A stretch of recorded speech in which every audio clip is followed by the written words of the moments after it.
Welcome to this week's Wellness, Wealth and Mindset weekly newsletter in podcast format and also in video format if you're watching on YouTube. So thank you very much for joining me again this week. We're going to get a deep dive into my personal experiences and lessons that I've learned over the past week ending the 27th of the 1st, 2023. So health-wise, it's been a really big, important factor for me in terms of managing my sleep. Past week, especially over the weekends, I've been sleeping really well. And at times, I've been guilty, like most of us. I've been on my phone until bedtime and reaching for the phone as soon as I get up. But over the past week, I've made more of a conscious effort to switch my phone off 1 hour before bed and not turn it on until I've had breakfast, unless I've gone to the gym and I've used it for a workout. And the hour before bed is now spent doing some yoga, reading, or just unwinding, talking to my girlfriend to help download the events of the day. And doing this, I found that I'm falling asleep a lot easier, not waking up as much in the night and getting at least 7 to 9 hours of sleep. And this has helped me feel more energized for my morning workouts, been more productive in my day, and I'm certainly avoiding the dips in the day that you might experience, around 3-4 o'clock in the afternoon, that we all need a little coffee or caffeine pick me up at that time. So let me know your thoughts and experiences of sleep and how you're finding it.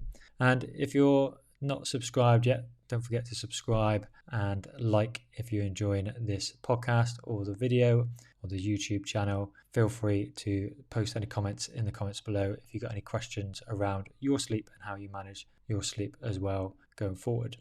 As I mentioned last week, when it comes to wealth, I'm still reading The Psychology of Money by Morgan Housel. I really, really recommend this book, and the link to the book will be in the description to this video and the show notes of the podcast. Each chapter is really clearly laid out and easy to read, which for me, as someone who's dyslexic, finds this really, really easy and helpful. Some books I found that I've got halfway through them and they're just a real challenge to read, a lot of big words, a lot of text, and it's quite an effort to get through it. So let me know in the comments below if you find books like that can be quite challenging for you as well, and you like it just a bit more laid out, to the point, and less waffle. And I feel this is what they're doing in this book. It's really to the point, less waffle, really clearly laid out and easy to understand. And halfway through the book now, and it's been clear that the story around money that he talks about plays a bigger role rather than a simple transaction that we use money for.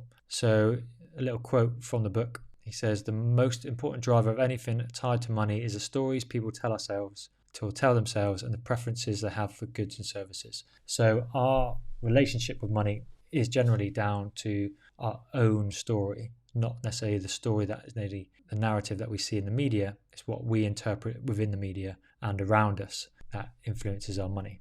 Our social settings, our work settings, our home settings, loved ones, etc. And understanding this for myself and my own story around money and how I manage it, how I accumulate it and choose to spend it, it's definitely something I've been working on a lot over the past few years. And I'm going to go into that in more bite-sized snippets in future newsletters and future podcast episodes. So stay tuned. But if you do want to check out the book, the link will be in the description to the show and the show notes of this podcast and video, as well as the newsletter. There'll be a link in the newsletter if you're catching it in newsletter format. So The Psychology of Money, definitely worth a read. Mindset-wise, over the last week or so, I've been increasingly aware of the things that are triggering my mental health, both in a positive and negative way. This is something that I've been very conscious of for a few years, and I'll just give you a little example of what's been triggering me recently. So not long ago, me and my girlfriend have been watching Ozark on Netflix. Let me know if you've seen it. And having heard a lot of good things, we decided it would be about time that we saw what all the fuss was about. And, it didn't disappoint. It delivered. We got through season 1 really quickly. However, as we began season 2, we started talking and sharing some thoughts about the show and how we've both been feeling about it. And after each episode, we've both been sharing that we've been feeling pretty low, slightly traumatized from the killings and, the belief that watching this any further wasn't necessarily going to be in our best interest for our mental well-being. So let me know in the comments below if you felt that watching something like Ozark has been a positive for your mental health or a negative thing. And for me and my girlfriend, certainly it's been more of a negative thing, and it's you're left feeling quite deflated and traumatized, and almost like there's nothing really positive in the world going on when there is a lot of good things going on in the world. And so Ozark, I'm sorry to say we've parked it for a little bit and might revisit you in the future. But I think it's really important to understand the knowledge that we can access very easily, and we get swept up in the media and consume a lot of things online, TV shows, films, and we don't necessarily give it a second thought sometimes how it affects our mental well-being.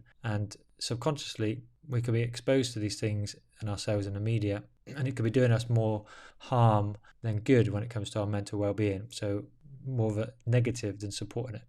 So I think it's really important to maybe take a step back and review what we choose to expose our minds to, especially with so much noise around us in news outlets, social media. The world we live in now is a lot noisier compared to what it was maybe a decade or two ago. So instead, we found a show that was going to fill us with joy and happiness instead. Stay tuned to next week's newsletter, podcast, YouTube episode, where we'll discover and share this gem of a show, which has been absolutely amazing. So, I'll be talking about that in next week's newsletter. But if you want something that's really heartwarming, joyful, and just gives you a little, feels like it's a nice little hug of an evening, then certainly check it out next week.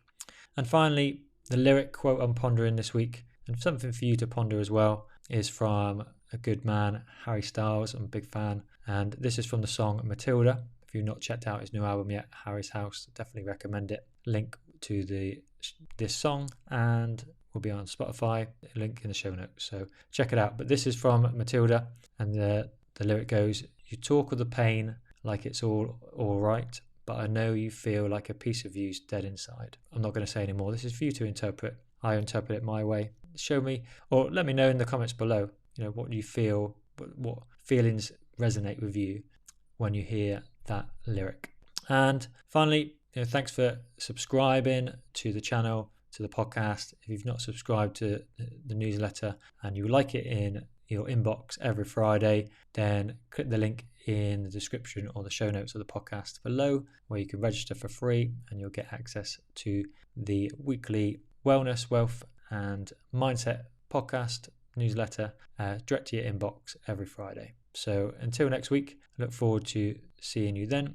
And if you've got any questions, feel free to post them in the comments below. You can also follow me on Instagram if you want to connect over there as well. But until then, see you soon.